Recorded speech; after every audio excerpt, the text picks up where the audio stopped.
Good evening everyone. लगभग 10 दिनों के बाद मैं ये वीडियो लेक्चर क्रिएट करने जा रहा हूँ। बच्चों, इसके ठीक पहले जो मैं एपिसोड शूट किया था उसमें आपको मैंने पढ़ाया था charging of a capacitor and discharging of a capacitor.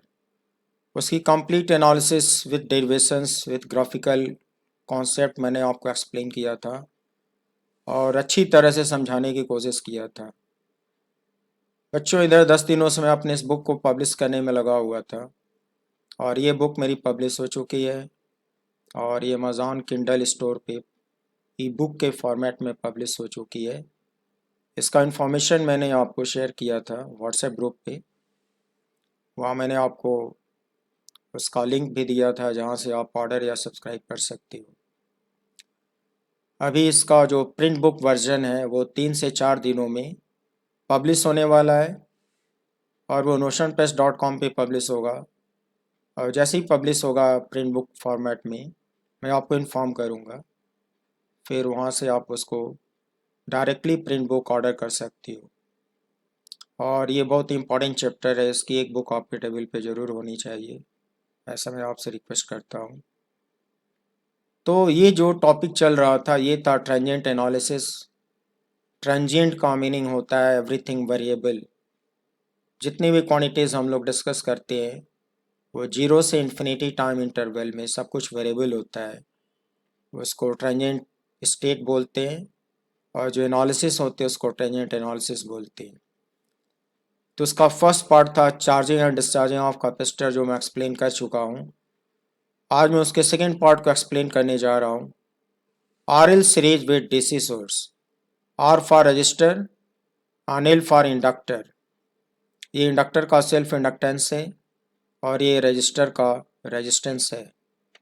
तो एक रजिस्टर और एक इंडक्टर अगर सीरीज में लगाया जाए, DC सोर्स का मतलब होता है बैटरी, और रजिस्टर इंडक्टर के साथ सीरीज में एक बैटरी लगा दी जाए तो क्या होगा। इसके दो पार्ट होंगे। फर्स्ट पार्ट होगा growth of current, second part होगा डीके ऑफ करेंट। मैं वन बाय वन आपको एक्सप्लेन करने जा रहा हूँ। आप डेरिवेशंस पे ध्यान देना, एनालिसिस पे अच्छी तरह से ध्यान देना, क्योंकि ये जो मैं डेरिवेशंस बताने जा रहा हूँ इसमें शुरू के 2 फार्मूले आपके बोर्ड एग्ज़ाम में भी पूछे जाते हैं, उस पर न्यूमेरिकल भी पूछे जाते हैं, और बाकी जितने फार्मूले हम मैं डिराइव करूँगा आज वो दरअसल कंपटीशन लेवल का होगा, वो कॉम्पिटिशन्स के लिए इम्पॉर्टेंट होता है। ये सीरियसली आपको समझना ज़रूरी होगा। सो बच्चों, फर्स्ट पार्ट में आपको बताने जा रहा हूँ ग्रोथ ऑफ करेंट और टॉपिक है RL series with DC source. तो देखिए इसको सीरियसली, इसको समझने की कोशिश करना आप। बच्चों, यहाँ पे एक सर्किट डायग्राम दिखाया हुआ है। एक रजिस्टर R और एक इंडक्टर L, उसके साथ सीरीज में एक बैटरी भी लगी है। ये रोटरी स्विच S है। शुरू में यह स्विच ना तो टर्मिनल 1 से कनेक्टेड था ना ही टर्मिनल 2 से कनेक्टेड था। जब ये कनेक्टेड नहीं था तो बैटरी वर्क नहीं कर पाएगी, इस लूप में कोई करंट सर्कुलेट नहीं हो पाएगी। अब मैंने अज्यूम किया कि रोटरी स्विच को टर्मिनल 1 से t=0 पे मैंने सडनली शॉर्ट कर दिया, कनेक्ट कर दिया। तो जैसे t=0 पे आप इसको टर्मिनल 1 से कनेक्ट करोगे ये सर्किट कंप्लीट हो जाएगा और बैटरी वर्क करना शुरू करेगी और पॉजिटिव टर्मिनल से आउटवर्ड लेफ़्ट डायरेक्शन में करंट को पुश करना शुरू करेगी और किरचॉफ लॉ को सेटिस्फाई करने के लिए सिंगल लूप में सिंगल करंट ऐसे सर्कुलेट होनी शुरू हो जाएगी। डायरेक्शन करंट का क्लॉकवाइज होगा। प्यारे बच्चों, आप समझ पा रहे हो कि बैटरी को स्विच ऑन करने से पहले इंडक्टर के थ्रू करंट 0 थी। तो जैसे ही आप बैटरी को स्विच ऑन करते हो इंडक्टर के थ्रू करंट ग्रो करना चाहेगी, इंक्रीज होना चाहेगी। इलेक्ट्रोमैग्नेटिक्स के चैप्टर में मैं आपको लेंज लॉ पढ़ाऊंगा। तो लेंज लॉ से गवर्न होगा कि जब इस इंडक्टर के थ्रू करंट ग्रो करना चाहेगी, आई मीन इंक्रीज करना चाहेगी, तो इसके टर्मिनल्स के बीच में एक स्ट्रॉन्ग ईएमएफ इंड्यूस हो जाएगा, I mean induced EMF generate हो जाएगा। और लेंज लॉ कहता है कि इंड्यूस्ड ईएमएफ इस तरह से जनरेट होगा कि वो उस कॉज का अपोज करेगा जिस कॉज से वो जनरेट होता है। तो उसका मेन कॉज है ग्रोथ ऑफ करेंट। तो इसके अक्रॉस जो इंड्यूस्ड ईएमएफ जनरेट होगा वो इस करंट टाई के ग्रो करने का, आई मीन इंक्रीज होने का अपोज करेगा। शुरू में स्ट्रांगली अपोज करेगा, इतना ज़्यादा अपोज करेगा कि इसको ग्रो नहीं होने देगा और उसको जीरो मेंटेन करेगा। तो इसका मीनिंग ये हुआ बच्चों कि अगर उसी वक्त एक स्टॉप वॉच स्विच ऑन करा जाए तो उसमें टाइम की रीडिंग जीरो होगी और इनिशियल करंट जीरो होगी अकॉर्डिंग टू लेंज लॉ। कहते हैं कि ये जो इंड्यूस्ड ईएमएफ जनरेट होता है विथ रिस्पेक्ट टू टाइम वो वीक होने लगता है और करंट ग्रो होना शुरू हो जाती है। अल्टीमेटली इस लूप में करंट इंक्रीज होनी शुरू हो जाती है, आई मीन करंट वेरिएबल हो जाती है। तो थोड़ी देर के बाद स्टॉप वॉच का रीडिंग टी हो गया, वेरिएबल करंट आई हो गई। तो इसमें आई को वेरिएबल दिखाया गया है, टी तो वेरिएबल होता ही है, स्टॉप वॉच का रीडिंग है। अब मैं इसकी एनालिसिस करने जा रहा हूँ। Now applying Kirchhoff second law in the loop ABCDA and moving clockwise. बच्चों मैं इस लूप में टर्मिनल ए से मूव करूँगा, क्लॉकवाइज मूव करूँगा और फिर मैं टर्मिनल ए पर आकर रुक जाऊँगा। तो मैं किरचॉफ लॉज आपको अच्छे से पढ़ा चुका हूँ। जिस पॉइंट से मूव करते उसका पोटेंशियल पहले लिखते हैं, फिर करंट के डायरेक्शन में मूव करने पर रजिस्टर के थ्रू पोटेंशियल में ड्रॉप होता है। तो ड्रॉप होता है तो यहाँ लिखा जाएगा -IR। और साइन कन्वेंशन है कि जब इंडक्टर को क्रॉस करते हो करंट के डायरेक्शन में तो नेगेटिव साइन इस्तेमाल होता है, लिखा जाता है -LdI/dt। बच्चों LdI/dt इंड्यूस्ड ईएमएफ का फॉर्मूला है। इसके बारे में आप इलेक्ट्रोमैग्नेटिक्स वाले चैप्टर में पढ़ोगे। माइनस साइन इसलिए यूज होता है कि ये इस करंट के ग्रो करने का अपोज करेगा, I mean left in positive terminal बन जाता है और राइट इन नेगेटिव टर्मिनल बन जाता है। अगर लेफ्ट इन पॉजिटिव टर्मिनल बन गया, राइट इन नेगेटिव टर्मिनल बन गया, तो इसका ईएमएफ एक बैटरी की तरह अपनी खुद की करंट बाईं ओर पुश करना चाहेगा और इस मेन करंट के ग्रो करने का अपोज करेगा। ये वजह है कि हम लोग मान लेते हैं कि ये पॉजिटिव टर्मिनल की तरह बिहेव करेगा और राइट एंड नेगेटिव टर्मिनल की तरह बिहेव करेगा। इसलिए जब इंडक्टर को क्रॉस करूँगा पॉजिटिव टू नेगेटिव तो इसमें पोटेंशियल ड्रॉप होगा। तो बच्चों पोटेंशियल ड्रॉप होगा तो कन्वेंशन क्या बनेगा कि करंट के डायरेक्शन में जब आप इंडक्टर को क्रॉस करते हो तो माइनस साइन यूज किया करो और ईएमएफ का फॉर्मूला लिख डालो LdI/dt। इसको क्रॉस करने के बाद टर्मिनल बी आता है, डाउनवर्ड नथिंग, लेफ्टवर्ड बैटरी। जब आप लेफ्टवर्ड जाना शुरू करते हो तो रास्ते में एक बैटरी मिलती है। बैटरी के नेगेटिव टर्मिनल से पॉजिटिव टर्मिनल पे जाते हो, पोटेंशियल इंक्रीज होता है। पोटेंशियल इंक्रीज होता है तो आप लिखते हो +E। आप मूव करते चले जाओ, nothing nothing nothing nothing, then finally stop at A। Loop complete करने के बाद आप टर्मिनल ए पे रुक जाओ। मैं आपको पढ़ा चुका हूँ कि जहाँ पे रुकते हैं इक्वल के बाद वहाँ का पोटेंशियल यहाँ पे लिखा जाता है। इक्वल के बाद आप VA लिख डालो, फिर नेक्स्ट स्टेप में VA को VA से कैंसिल करा डालो। कैंसिल होने के बाद राइट साइड में 0 आएगा, फिर LdI/dt को राइट साइड में ट्रांसफ़र कर लो तो हो जाता है +LdI/dt। उसके बाद इधर को बचता है कितना है, इधर बचेगा E-IR। सो LdI/dt इक्वल्स +E-IR। अब इस डिफरेंशियल इक्वेशन में वेरिएबल को सेपरेट करो। वेरिएबल कैसे सेपरेट करते हो देखो दिखा रहा हूँ। LdI/dt equals E-IR। DI के नीचे इस करंट के लीनियर एक्सप्रेशन को डिवाइड करो तो आपको मिलेगा DI/E-IR। बच्चों इसमें करंट वेरिएबल है, बैटरी का EMF कांस्टेंट है, रजिस्टर का रेजिस्टेंस कांस्टेंट है, लेकिन करंट वेरिएबल है। ट्रांजिएंट स्टेट में एनालिसिस हो रही है, इसलिए करंट वेरिएबल है। फिर राइट साइड में बचेगा डी टी अपॉन एल आएगा।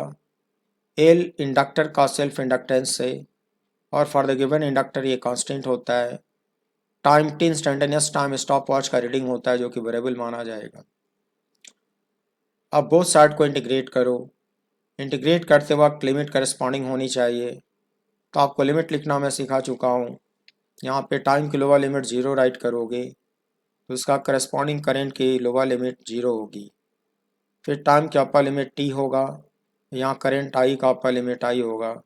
ये दोनों करस्पॉन्डिंग है और ये दोनों करस्पॉन्डिंग है।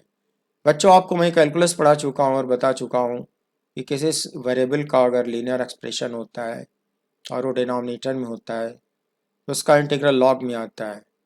तो इसका इंटीग्रल आएगा L E minus I R divided by minus R, then limit 0 to I.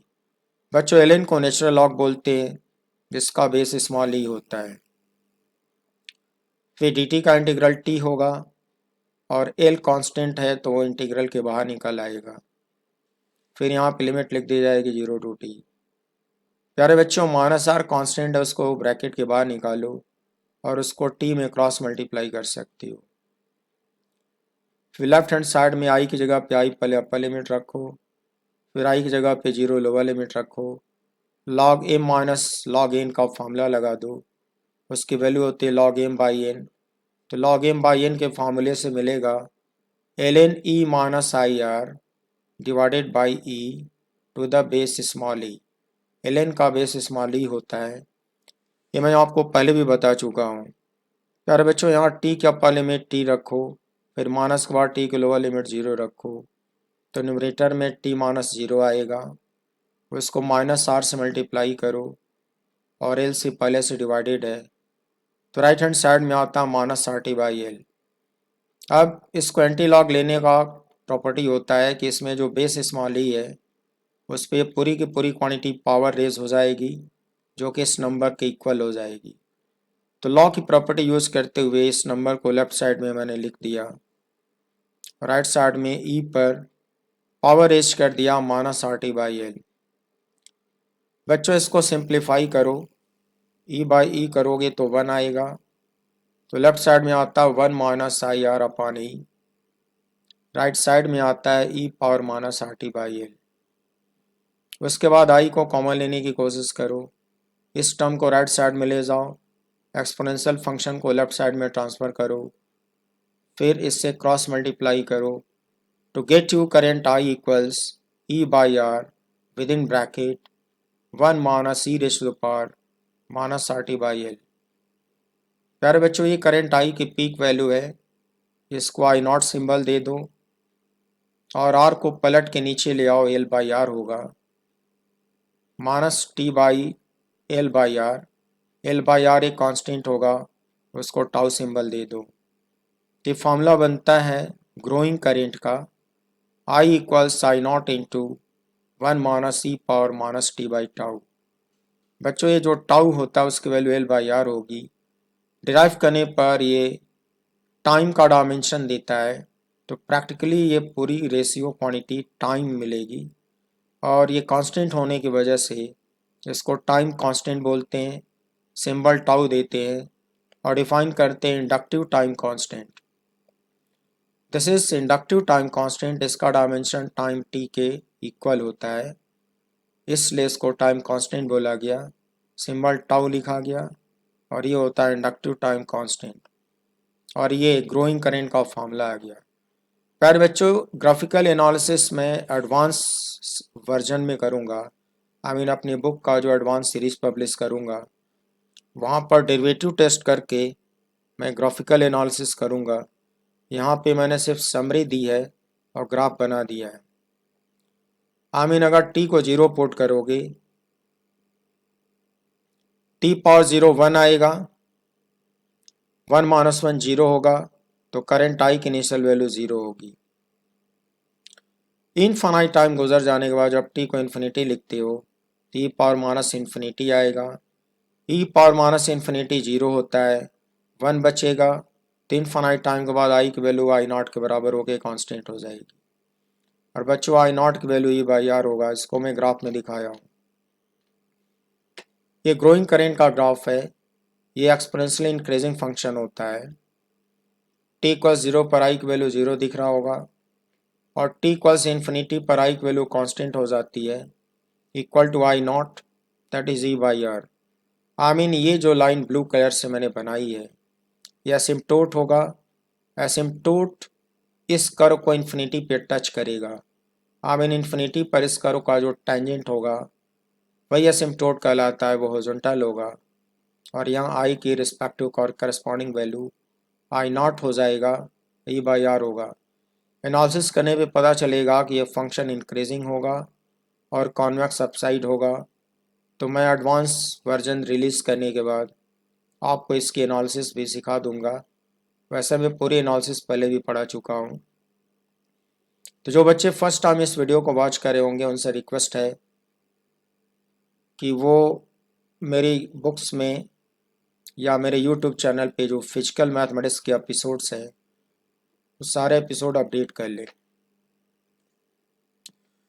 बच्चों फाइनली ये ग्रोइंग करेंट का ग्राफ हो गया और ये जो एनालिसिस मैंने पढ़ा ये बोर्ड एग्जाम में भी पूछा जाता है, डिराइव करने को आता है, इसलिए आप अच्छे से प्रैक्टिस कर लेना। मैंने यहाँ पे लिख रखा है कि where tau is L by R that is inductive time constant and I not is E by R that is peak value of current. Here at t tends to infinity, I mean at t equals infinity, the current I acquires its peak value I naught equals C by R. Note, IT graph will be exponentially increasing as shown in the above right figure. ये मैंने अभी आपको समझाया है। उसके बाद बच्चों next quantity होगी स्टोर्ड पोटेंशियल एनर्जी। बच्चों ये जो करंट इलेक्ट्रिसिटी टाइटल है इसका एलिमेंट्री वर्जन यानी कि जिस बुक से मैं इसको पढ़ा रहा हूँ एलिमेंट्री वर्जन मैंने कल ही पब्लिश किया है। उसका इन्फॉर्मेशन मैंने व्हाट्सएप ग्रुप में शेयर किया है और लिंक आपको सेंड किया है। वो आप चाहो तो इसकी एक कॉपी अपने टेबल पे रख सकते हो। अभी तो ई बुक पब्लिश हुई है, आप उसको ऑर्डर कर सकते हो या अमेज़ॉन किंडल अनलिमिटेड पे सब्सक्राइब कर सकते हो। सब्सक्राइब करोगे तो एक साथ कोई भी 10 बुक्स 10 किताबें डाउनलोड करके अपने सिस्टम में रख सकते हो स्क्रीन पे पढ़ने के लिए, तो उससे आप रिवीजन कर पाओगे। तो इसमें नेक्स्ट क्वांटिटी होगा बच्चों स्टोर्ड पोटेंशियल एनर्जी। इलेक्ट्रोमैग्नेटिक्स के चैप्टर में आपको बताया जाएगा किसी इंडक्टर का जो वॉल्यूम स्पेस होता है, इंडक्टर के वॉल्यूम स्पेस में मैग्नेटिक फील्ड इस्टेब्लिश हो जाता है और उस मैग्नेटिक फील्ड के स्पेस में मैग्नेटिक पोटेंशियल एनर्जी स्टोर हो जाती है, मैग्नेटोस्टैटिक पोटेंशियल एनर्जी स्टोर हो जाती है। और अगर इंडक्टर में करंट आई फ्लो कर रही है तो टोटल स्टोर्ड पोटेंशियल एनर्जी का फॉर्मूला आता है हाफ एल आई स्क्वायर। मैं इसका डेरिवेशन आपको दूंगा बट वो इलेक्ट्रोमैग्नेटिक्स के चैप्टर में डेरिवेशन दिया जाएगा। अभी इस डायरेक्ट फार्मूले को यहाँ से उठा लो और काम करो। I mean at T equals T I equals I and stored potential energy you equals U L that is half L I square. बच्चों अभी अभी आई का फार्मूला आप डिराइव करे हो, आई के फार्मूले को ब्रैकेट में रखो, उसका होल स्क्वायर करो। तो होल स्क्वायर करने के बाद E square by R square bracket के बाहर आ जाएगा और इस ब्रैकेट पे होल स्क्वायर रेज हो जाएगा। बच्चों ये u का पीक वैल्यू है, इसको यू नॉट सिंबल दे दो, इसको यू नॉट दे दो और ये हो गया 1 minus E power minus T by tau का whole square where u naught equals half L square by R square that is peak value of stored energy, peak value of stored energy. बच्चों इसका जब हम लोग analysis करेंगे तो इसका भी ग्राफ एक्सपोनेंशियल इंक्रीजिंग आएगा और कॉन्वेक्स अपसाइड आएगा। इनफाइनाइट टाइम के बाद u की वैल्यू बढ़ते बढ़ते पीक वैल्यू के बराबर हो जाएगा that is half L E by R का whole square return as u naught और ये एसिम्पटोट कहलाएगा। तो यूटी ग्राफ भी बिल्कुल वैसे ही दिखेगा जैसे आपको आईटी ग्राफ दिख रहा था और ये स्टोर्ड एनर्जी का पीक वैल्यू कहलाएगा, इसको याद रखना आप। बच्चों इसके बाद मेरी नेक्स्ट क्वांटिटी है जिसको मैं एक्सप्लेन करने जा रहा हूँ, वो है इंडक्टिव वोल्टेज VL। बच्चों वोल्टेज का प्रैक्टिकल मीनिंग होता है magnitude of potential difference. Magnitude of potential difference यानी कि इसका पॉजिटिव होना जरूरी है। वोल्टेज का मतलब इसका पॉजिटिव होना जरूरी है। T इक्वल्स टी, जो इंडक्टिव वोल्टेज होगा that is magnitude of potential difference across inductor, उसका फॉर्मूला होगा L/dt। और ये जो L/dt है ये आपको इलेक्ट्रोमैग्नेटिक्स चैप्टर में सिखाया जाएगा। इस चैप्टर में हम लोग इस फार्मूले को सिर्फ इस्तेमाल करेंगे। L कांस्टेंट है, dt ऑफ I, तो I की पूरी वैल्यू मैंने ब्रैकेट में लिख डाली जो अभी अभी आप डिराइव करे हो। अभी बाई आर कांस्टेंट है, इसको आउटसाइड ले लिया, फिर dt ऑफ 1 जीरो होगा, जीरो लिख दिया। फिर यहाँ पे चेन रूल लगा कर डिफ्रेंशिएट करोगे तो -r/l का कॉपी पेस्ट यहाँ पे होगा, -r/l यहाँ पे कॉपी पेस्ट होगा, तो माइनस से मल्टीप्लाई होकर यहाँ पे बचेगा +r/l, फिर e⁻−RT/l रिपीट हो जाएगा। तो बच्चों ये कैलकुलस मैं आपको बहुत पहले पढ़ा चुका हूँ। अगर आपको अभी भी कॉन्फिडेंस नहीं है तो इसको आप रिवीजन कर लिया करो, बार बार रिवीजन करोगे समझ में आना शुरू हो जाएगा। अब r/l को इस पूरी क्वांटिटी से मल्टीप्लाई करो, कैंसिल आउट होने के बाद मिलता है e इंटू e⁻−RT/l। r को नीचे पलट के ले आओ, नीचे आने पर L/R हो जाएगा, L/R को टाउ बोलते हैं। तो इंडक्टिव वोल्टेज VL का फॉर्मूला मिलता है EMF इंटू e⁻−T/τ। बच्चों आप मैथ में पढ़े हो कि एक्सपोनेंशियली डिक्रीजिंग फंक्शन होता है। जब यहाँ t की वैल्यू 0 रखोगे, t⁻0 1 होगा, VL की वैल्यू e आएगी। जैसे जैसे टाइम का रीडिंग बढ़ता जाएगा ये क्वांटिटी डिक्रीज होती जाएगी। जब टाइम बढ़ते बढ़ते इन्फिनिटी हो जाएगा, t⁻−∞ 0 हो जाएगा और VL की वैल्यू 0 हो जाएगी, यानी कि VL का ग्राफ डिक्रीजिंग कॉनकेव अपसाइड आएगा। VL का इनिशियल वैल्यू EMF के बराबर होगा और इनफाइनाइट टाइम के बाद ये घटते घटते 0 हो जाएगा और ग्राफ आएगा डिक्रीजिंग कॉनकेव अपसाइड। मैंने ग्राफ एक्सप्लेन कर दिया, डेरिवेटिव टेस्ट आपको मैं बाद में सिखाऊंगा, नहीं तो आप खुद से भी कर सकती हो। इसके बाद होता है रेजिस्टिव वोल्टेज। आपके सर्किट में जो ऊपर मैंने दिखाया बच्चों, एक रजिस्टर था और एक इंडक्टर था। तो रजिस्टर के क्रॉस जो पोटेंशियल डिफरेंस आता है उसके मैग्नीट्यूड को कहते हैं रेजिस्टिव वोल्टेज VR। तो ओम्स लॉ पढ़ चुके हो, ओम्स लॉ में सिखाया जा चुका है का T equals T, resistive voltage VR equals I into R। I का फॉर्मूला इतना आपने डिराइव किया है, उसको R से मल्टीप्लाई कर डालो, R कैंसिल हो जाएगा, बचेगा VR equals EMF into 1-e⁻−T/τ। प्यारे बच्चों ये फंक्शन वही है जो करेंट का फंक्शन था और EMF तो पॉजिटिव कांस्टेंट है, तो इसका ग्राफ डिट्टो वैसे ही आएगा जैसे करेंट का ग्राफ आया था।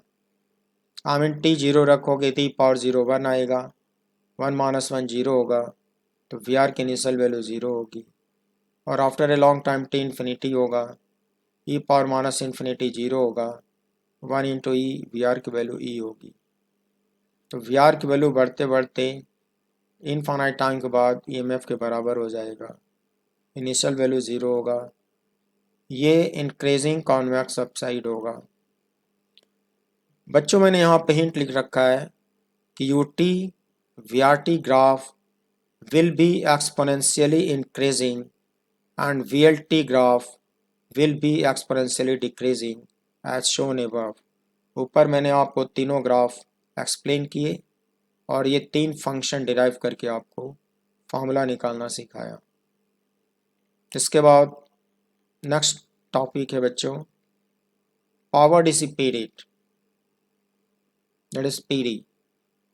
पावर डिसिपेटेड का मीनिंग होता है according to Joule's heating effect the rate of production of heat energy in the resistor, that is called power dissipated. क्योंकि बच्चों ये जो भी एनर्जी हीट के फॉर्म में यहाँ पे जनरेट होती है वह एटमॉस्फेयर में डिसिपेट हो जाती है, इसलिए इसको जनरल टर्म दिया गया power dissipated PD। Defined as rate of production of heat energy DH/dt। Joule सिटी फैक्ट में ये पढ़ा चुका हूँ कि पावर डिसिपेटेड का जनरल फार्मूला होता है for every kind of resistor I²R। बच्चों आई के फार्मूले को ला के ब्रैकेट में रखो, फिर स्क्वायर करो, आर से मल्टीप्लाई करो। डिनोमिनेटर में आर स्क्वायर आएगा तो स्क्वायर से कैंसिल कराओ, सिंगल आर बचेगा। न्यूमरेटर में ये स्क्वायर आएगा और फिर इस पूरे ब्रैकेट का स्क्वायर आएगा। ये फार्मूला पावर डिसिपेटेड का बन गया। थोड़ी देर पहले सिखाया हूँ कि इसका भी ग्राफ इंक्रीजिंग कॉन्वेक्स आता है और जीरो से स्टार्ट होता है। तो जीरो से स्टार्ट होगा, जब टी को इन्फिनिटी रखोगे टी पावर माइनस इन्फिनिटी ये जीरो हो जाएगा, 1 बचेगा और पीडी का पीक वैल्यू स्क्वायर/आर आएगा। बच्चों पीडी का ग्राफ यहाँ बनाकर मैंने दिखाया है। इंक्रीजिंग कॉन्वेक्स अपसाइड है, इनफाइनाइट टाइम के बाद पीडी की वैल्यू मैक्सिमम होकर कांस्टेंट हो जाती है, इक्वल टू E²/R के बराबर हो जाती है। तो ये पीडी का डेरिवेशन और ये ग्राफ हो गया। फिर नेक्स्ट टॉपिक होगा बच्चों power delivered by the battery, that is PV. आपने सर्किट में बैटरी को कनेक्ट किया है, बैटरी करंट सप्लाई कर रही है, बैटरी वर्क कर रही है, पावर डिलीवर कर रही है। T equals T power delivered by the battery, DDT of WB equals CMF into I। इसका डेरिवेशन मैं बहुत पहले दे चुका हूँ। इसका फॉर्मूला आता है EMF into I। Positive terminal से आउटवर्ड करंट निकल रही है तो ये प्लस EI होगा।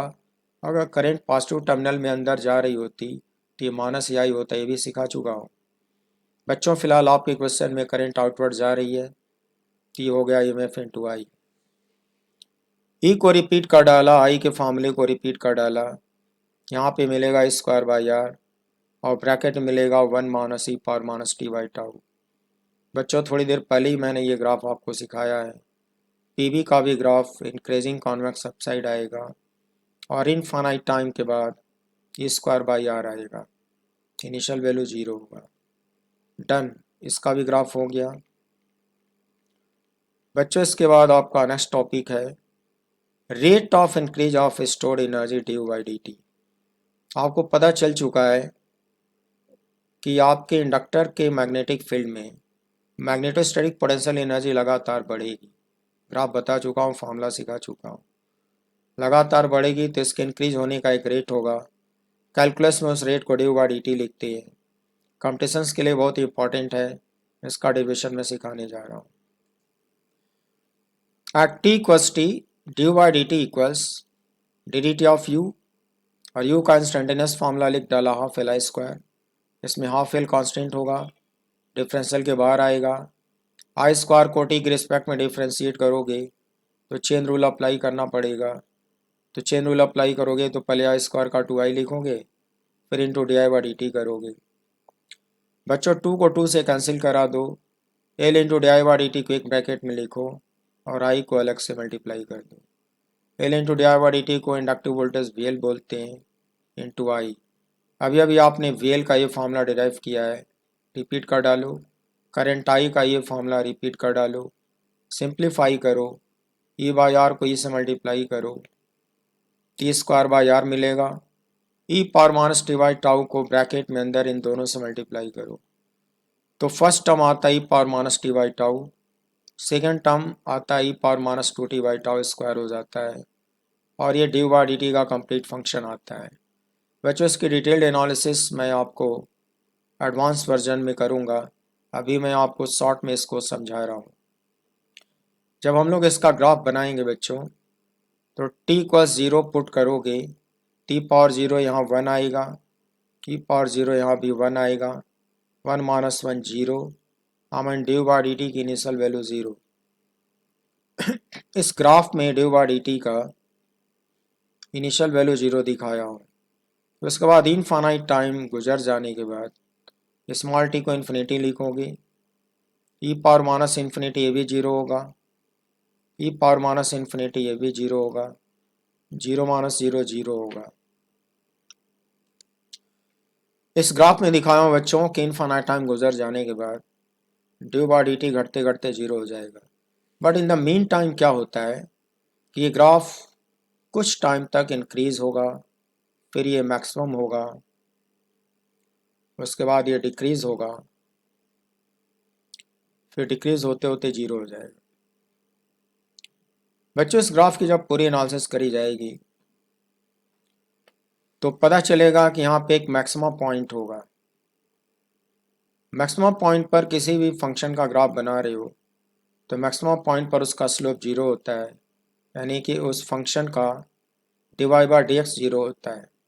फिलहाल y की जगह पे आप dy बाई डी टी लिखे हो और x की जगह पे t लिखे हो, तो इस फंक्शन का फर्स्ट डेरिवेटिव लिखा जाएगा d2u by D T to, और ये हर हाल में जीरो होगा क्योंकि यहाँ पे टेंजेंट हॉरिजॉन्टल आता है, स्लोप जीरो होता है। तो बच्चों dy बाई डी टी का ये जो फंक्शन मैंने डिराइव किया है, इसको एक बार और डिफ्रेंशिएट करोगे तो D T U by D T two आएगा, फिर उसको जीरो करोगे, सॉल्व करोगे तो स्मॉल टी की वैल्यू सॉल्व हो जाएगी। मैं इसकी एनालिसिस करके एक बार फिर दिखाऊंगा एडवांस वर्जन में, अभी आपको केवल फार्मूला सिखा रहा हूँ। तो इसको डिफ्रेंशिएट करके जीरो करने पर टी की वैल्यू सॉल्व करोगे तो करस्पॉन्डिंग टी की वैल्यू आती है टाउ एल एन टू, तो मैंने यहाँ पे लिख दिया है। आई मीन ये जो पीक वैल्यू है उसका corresponding time tau L N two होता है। बच्चों इस ग्राफ में खास बात है कि कुछ दूर तक ये कॉन्वेक्स अपसाइड होता है यहाँ तक, और इस पॉइंट के बाद ये डिक्रीजिंग कॉनकेव अपसाइड हो जाता है। मैथ की लैंग्वेज में इस सेपरेशन पॉइंट को पॉइंट ऑफ इन्फ्लेक्शन बोलते हैं। तो पॉइंट ऑफ इन्फ्लेक्शन की मैथ में थ्योरी पढ़ाया था मैं, D two Y by D X two zero होता है, मतलब वाई का सेकेंड डेरिवेटिव ज़ीरो होना चाहिए। वाई का सेकेंड डेरिवेटिव निकालोगे तो यहाँ आएगा D three you by D T three, और ये होना चाहिए जीरो। ये इस पॉइंट ऑफ इन्फ्लेक्शन को करेक्टराइज करेगा। u का थर्ड डेरिवेटिव ज़ीरो और डी बाई डी टी का सेकेंड डेरिवेटिव ज़ीरो, यानी कि मैं डी बाई डी टी का सेकेंड डेरिवेटिव निकालूंगा तो आएगा D three by D T three. तो डेरिवेशंस करते वक्त बच्चे हम लोग इसको निकालेंगे, फिर उसको इक्वल टू जीरो करेंगे, सॉल्व करेंगे तो टाइम टी की वैल्यू सॉल्व हो जाएगी, और इसका जो करस्पॉन्डिंग टाइम सॉल्व होके आता है तो आता है two tau L N two. ये कंपटीशंस के लिए बहुत इंपॉर्टेंट क्वेश्चन है। इस ग्राफ में पॉइंट ऑफ इन्फ्लेक्शन का करस्पॉन्डिंग टाइम आता है two tau L N two. ये है पॉइंट ऑफ इन्फ्लेक्शन। प्यारे बच्चों कुछ चीज़ें मैं आपको असाइनमेंट दे दिया हूँ कि टाइम की इस वैल्यू पर इसका जो corresponding D by D T है जो कि मैक्सिमम का लाएगा, ये आप खुद से निकालो। आई मीन टाइम टी की ये वैल्यू इस फार्मूले में यहाँ ला के रखो, इसको सिंप्लीफाई करो और डी बाई डी टी का पीक वैल्यू डिराइव करो। इसको डिराइव कर लोगे कॉम्पिटिशन्स में काम आएगा। फिर एक क्वेश्चन और आपके लिए छोड़ा हूँ, टाइम टी की ये जो वैल्यू है उसको फार्मूले में रख के इस पॉइंट ऑफ इन्फ्लेक्शन का corresponding D by D T derive करो, उसको लर्न कर लो, फिर इन दोनों का रेशियो निकालो, उसको भी लर्न कर लो। तो ये आपको करना होगा, इतना आप करोगे। ग्राफ का जो पैटर्न है उसको लर्न करके रखो, कंपटीशंस में कई बार रिपीट हुआ है। मैंने यहाँ पे नोट लिख दिया बच्चों, the graphical analysis of every physical quantity derived so far will be given in advanced series। इस टाइटल का जो एडवांस सीरीज पब्लिश करूँगा वहाँ पे पूरी ग्राफिकल एनालिसिस में करके दिखाऊंगा, यहाँ पे केवल समरी बता रहा हूँ। Then verification of energy conservation, इस पूरे प्रोसेस में टोटल एनर्जी कंजर्व होती है, इसको मैं वेरीफाई करके आपको दिखाता हूँ। According to the principle of energy conservation dWb equals dH plus du। बच्चों इसको मैं आपको थ्योरेटिकली एक्सप्लेन करता हूँ, आपको समझ आएगा। आपका जो सर्किट है उसमें बैटरी वर्क करेगी, dt टाइम में वेरी स्मॉल वर्क करेगी dWb, तो बैटरी का वर्क किसी न किसी एनर्जी के फॉर्म में ट्रांसफॉर्म होगा। तो स्मॉल वर्क बैटरी ने किया dt टाइम में, इस वर्क का सर्टेन अमाउंट रजिस्टर में हीट में कन्वर्ट हो जाएगा और remaining amount capacitor sorry inductor के अंदर वॉल्यूम स्पेस में मैग्नेटोस्टैटिक पोटेंशियल एनर्जी बढ़ाएगा। आई मीन बैटरी का वर्क दो तरह से इस्तेमाल होगा। इसका सर्टेन अमाउंट हीट में कन्वर्ट होगा, remaining amount magnetostatic potential energy में कन्वर्ट होगा। तो प्रिंसिपल ऑफ एनर्जी कंजर्वेशन से ये बात आप समझ पा रहे हो, तो इसको मैंने यहाँ पे लिख डाला। फॉर्मूले से वेरीफाई करूँगा वेदर दिस इज़ वैलिड और नॉट। मैंने यहाँ पे वर्ड्स में डिस्क्राइब किया है, that is in a given time interval the work done by the battery equals heat energy produced in are plus potential energy stored in L. इसको मैंने words में समझा दिया। अब बोथ साइड को सेम टाइम इंटरवल dt से divide करोगे तो इक्वलिटी बनी रहेगी, क्योंकि dt सेम है दोनों तरफ। dw/dt को हम लोगों ने पढ़ा है अभी, इसको कहते हैं power delivered by the battery. dh/dt को अभी अभी मैं पढ़ाया हूँ थोड़ी देर पहले, इसको पावर डिसिपेटेड बोलते हैं, एंड प्लस du/dt। अब ये तीन फार्मूले में अभी अभी डिराइव करा हूँ, उन तीनों फार्मूले को यहाँ पे ला के पुट करो। Now putting the values of PB, PD and du/dt we have। बच्चों ये PB का फार्मूला डिराइव हो चुका है, पुट किया। ये PD का फार्मूला डिराइव हुआ है, उसको भी पुट किया। du/dt का भी फार्मूला डिराइव हो चुका है, उसको ला के यहाँ पे पुट किया। बच्चों राइट हैंड साइड को सिंप्लीफाई किया, स्क्वायर बाई आर को कॉमन लिया, ए माइनस बी होल स्क्वायर फार्मूले से इसको ओपन किया तो तीन टर्म आएंगे। इसके थ्री टर्म्स को इसके दो टर्म के साथ सम कर दिया तो कैंसिल आउट होने के बाद अंदर केवल दो ही टर्म बचेंगे, ये आप करके देख लेना। लेफ्ट हैंड साइड को यहाँ रिपीट किया, राइट हैंड साइड को सिंप्लीफाई किया, जो मिला उसको लिख डाला। पर बच्चों आप फार्मूले को रीचेक कर सकते हो कि लेफ्ट हैंड साइड में एग्जैक्टली वही मिलता है जो राइट हैंड साइड में मिलता है। It means LHS equals RHS। और जब left hand side equals right hand side मिल गया, इसका मतलब मेरा जो एजम्पशन था वो ट्रू था।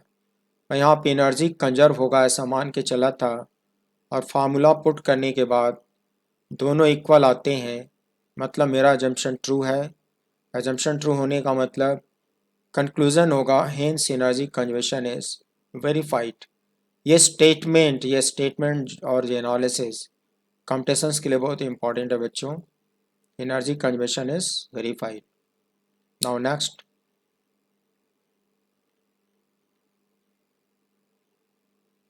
Establishment of steady state. Steady state में पढ़ा चुका हूँ, जब किसी सर्किट में स्टेडी स्टेट एस्टैब्लिश होता है तो जितनी भी फिजिकल क्वांटिटी होती है सब के सब कांस्टेंट हो जाती हैं। During the growth of current at t equals infinity, the values of current I, inductive voltage VL, resistive voltage VR and magnetostatic stored potential energy UL, rate of increase of stored energy dU/dt, power dissipated PD and power delivered by the battery PB become fixed or constant। मैंने अभी अभी explain किया है सभी quantities, इनके सारे graph explain किए हैं कि इनफाइनाइट टाइम के बाद ये सारी क्वांटिटीज कांस्टेंट हो जा रही थी। जब ये सारी क्वांटिटी कांस्टेंट हो जा रही थी तो इन्फिनिटी टाइम गुजरने के बाद आपके सर्किट में स्टेडी स्टेट इस्टेब्लिश हो जाता है। Hence steady state is establish because nothing remains variable. तो ये मुझे आपको यहाँ पे एक्सप्लेन करना था। सो बच्चों आज टाइम ज़्यादा हो रहा है, इसलिए इस एपिसोड को मैं यहीं पे कंप्लीट करता हूँ, और नेक्स्ट एपिसोड में अब आपको कंटिन्यूस कुछ एपिसोड्स में अपलोड करता रहूँगा, गैप नहीं करूँगा, क्योंकि मेरी बुक तो पब्लिश हो चुकी है। एडवांस वर्जन में स्लोली वर्क करना होता है। तो बच्चों नेक्स्ट एपिसोड में मैं आपको डीके ऑफ करेंट की एनालिसिस करके दिखाऊंगा। करंट कैसे डीके होगी, उसके कितने सारे पैरामीटर्स होंगे, उनका क्या डेरिवेशन होगा, उनका क्या ग्राफ होगा। तो बच्चों नेक्स्ट एपिसोड में मैं पढ़ाने जा रहा हूँ आपको डीके ऑफ करंट। और आज मैंने ग्रोथ ऑफ करंट जो टॉपिक है उसको बहुत अच्छी तरह से पूरा डिटेल में मैंने कवर किया है।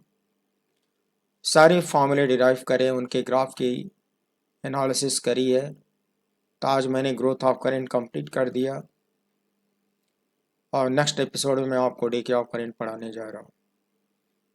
सो प्यारे बच्चों, मुझे उम्मीद है कि आपने इस एपिसोड को कंसंट्रेट होकर बहुत ही सीरियसली वॉच किया होगा और आपको समझ में भी आया होगा और आपने एंजॉय किया होगा।